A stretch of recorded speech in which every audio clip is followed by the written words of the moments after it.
It's the 28th of the month, and you're staring at your phone in the break room, doing the math you do every single month. Rent comes out on the 1st. That's $1,200. Car payment, $400. The card you swore you'd pay off, the minimum is $95. And your paycheck, the one thing standing between you and all of it, doesn't land until the 2nd. So you've got 4 days where you are, technically, a wealthy person, and then in 96 hours you go back to zero. You feel it in your stomach, that specific low hum of dread that isn't quite panic, but never fully goes away. Here's the thing nobody tells you about that feeling. It's not a money problem. It's a structure problem. And once you see the structure, once you see the board the way the people who already won see it, you can never unsee it. So let me walk you up the ladder, one level at a time, and show you exactly what your life looks like at every tier of monthly passive income, not net worth. Not some lump sum you'll spend in a weekend, the monthly machine, the thing that prints whether you show up or not. Stay with me, because the jump that actually changes your life isn't the one you think it is. Level 1, $0 a month. The employee trap. This is where almost everyone lives, and the cruelest part is that you can be doing great here and still be completely trapped. You can make $120,000 a year and have zero passive income, which means you have zero freedom, which means the entire structure of your life is held up by one fragile thing, your willingness to keep showing up. Think about what that actually means. Your boss says jump, and the only honest answer your bank account allows is, how high? You want to take a Tuesday off to watch your kids' recital, and you're calculating whether you can afford the missed hours. Your income has a hard ceiling. There are only so many hours in a week, and a soft floor that can drop out the moment they restructure, downsize, or decide they like someone cheaper. At level 1, you don't own your time. You rent it back from your employer at a discount, 8 hours a day, and you call that a living. And the system loves this, because a person with bills due on the 1st and a paycheck on the 2nd is a person who will never, ever cause trouble. The trap isn't that you're poor. The trap is that you're predictable. Level 2, $5,000 a month, passive. This is the first crack of daylight, and it's a bigger one than the number suggests. $5,000 a month, $60,000 a year, landing whether you work or not. For most of the country, that covers the essentials: rent, food, the car, the basics of a life. And the second that money hits your account reliably, something fundamental shifts. Your job stops being a survival mechanism and becomes a choice. Read that again, because it's the whole game. You go from "I have to be here" to "I'm choosing to be here for now." That subtle shift rewires you.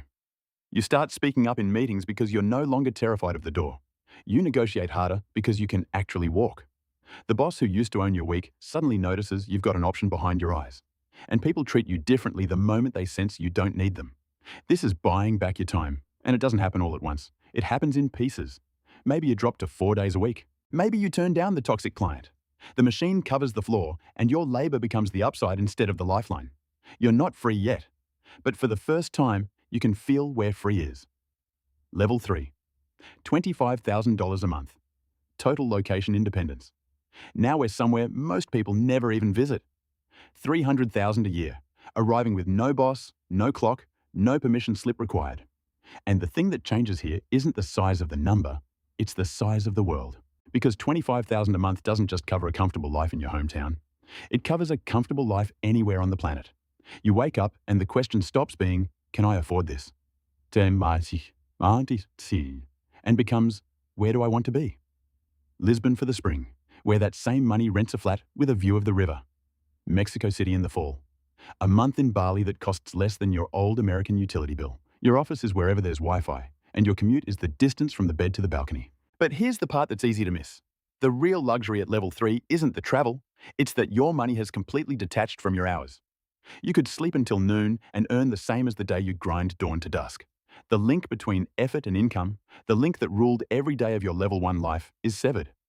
And once that link is gone, you stop thinking like an employee entirely. You start thinking like an owner, asking not, how do I earn more, but how do I make this thing bigger without touching it? That question is the doorway to the next level. And the next level is where it stops being a lifestyle and starts being something else. Level 4, $100,000 a month. The empire operator. $100,000 a month is $1.2 million a year, landing while you sleep. And the strange thing is that by the time you're here, the money has almost stopped being about you. You already covered your life 3 levels ago. You ran out of personal needs somewhere around the 2nd business class flight. So the money stops being something you spend and becomes something you command. This is the part nobody tells you when you're back in that break room doing the math. At the top, money isn't comfort anymore. It's leverage. At level 4, you don't have a job and you don't have a hustle. You have systems, and the systems have people, and the people have their own systems beneath them. You wake up and check a dashboard the way you used to check your bank balance with that low hum of dread. Except now the number only goes up, and the dread is gone, replaced by something quieter and sharper. The question that runs your morning isn't, how do I make payroll? It's, where do I deploy? You move money the way you used to move your body to work, except your money never gets tired, never calls in sick, never needs a Tuesday off for a recital. You buy a piece of a business and install someone to run it. You take last quarter's overflow and turn it into the down payment on a building that will pay you rent for the next 40 years. Capital begets capital. You have entered the part of the game where having money is the single best tool for making more of it. And the gap between you and the person in the break room isn't effort. It never was effort. That person works harder than you do now. The gap is structure. You own the machines. They are still one of the machines. And here's what surprises people who actually arrive. At level 4, your calendar can be emptier than it was at level 1. You're not grinding more, you're deciding more. A handful of choices a month, each one worth more than a year of your old salary. One phone call, one signature, one yes to the right partner, and one no to the wrong one. The leverage is so absurd that a single good decision can outweigh a decade of showing up on time. That's the secret the whole ladder was hiding. At the bottom, you trade hours for dollars, and the trade is brutal. At the top, you trade judgment for fortunes, and the trade is almost embarrassing. You start to understand why the people who already won talk about money like it's a language instead of a weight. To them, it was never about the lump sum sitting in an account. The lump sum is a battery that drains. The monthly machine is a current that runs. And once you've felt the difference between a battery and a current, you can't go back to chasing batteries. So look back down the ladder for a second, all the way to that break room. The you that's standing there isn't lazy and isn't stupid. That you is just standing on the wrong rung, holding the wrong picture in your head. The picture of one big number that solves everything. There is no number that solves everything.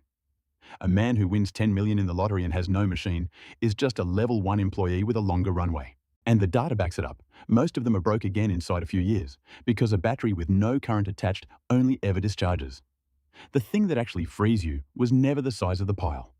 It was building something that pays you on the first whether you show up or not. Here's where it leaves you.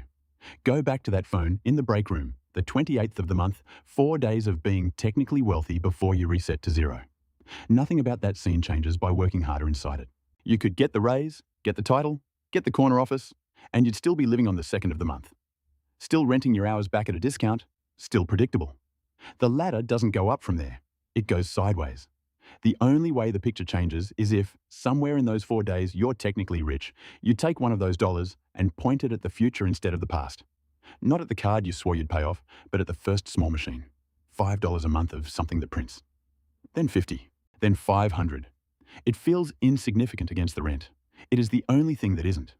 Because the people who win this game didn't start at the top of the ladder. They just figured out earlier than you that the ladder was the wrong shape, that freedom was never a height to climb to. It was a current to build, and a current, once it's running, doesn't care what day of the month it is. It just keeps printing. So the only real question left is the one that started in that break room. Are you going to keep renting your hours, or are you finally going to build the thing that owns them back?